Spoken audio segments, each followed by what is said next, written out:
நண்பர்களே, பிஜேபியினுடைய ஆட்சிக்கு தமிழ்நாட்டை முன்னேற்றத்துக்கு கொண்டு போறதுக்கான தடை இருக்கு. இதுக்காக இந்திய அரசு நிறைய திட்டங்களோட பணத்தை நேரடியா இங்க இருக்கிற பயனாளிகளுக்கு அனுப்புது. டிஎம்கேவுக்கு என்ன பிரச்சனைன்னு பாத்தீங்கன்னா, இந்த லட்சக்கணக்கான கோடிக்கணக்கான பணம் நேரா தமிழ்நாட்டு மக்களுடைய அக்கவுண்ட்ல நேரடியா போய் சேருது. இன்னைக்கு டாய்லெட் வசதி, கேஸ் கனெக்ஷன், பைப் மூலமா தண்ணிக்கான connection, free health insurance, road, railway, highway, port, எல்லா துறைகள்லையும் வேலை நடக்குது.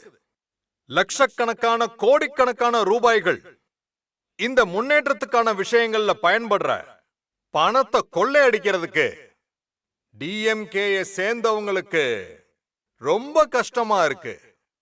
இந்த விஷயத்தால இங்க இருக்கிற குடும்பம் ரொம்ப டென்ஷனா இருக்கிறாங்க.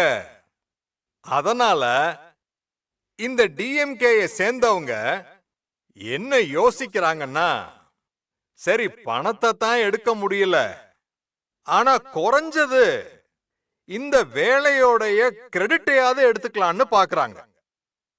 ஆனா அந்த விஷயத்திலையும் அவங்களுக்கு வெற்றி கிடைக்க மாட்டேங்குது.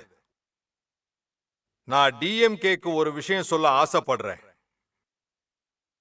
இந்த மோடி தமிழ்நாட்டினுடைய முன்னேற்றத்துக்கான பணத்தை உங்களை கண்டிப்பா கொள்ளையடிக்க விட மாட்டான்.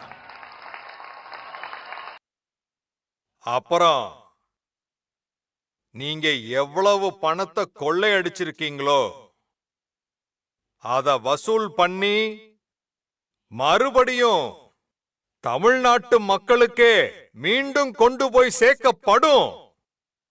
இது இந்த மோடியுடைய கேரண்டி. இது மோடியினுடைய கேரண்டி.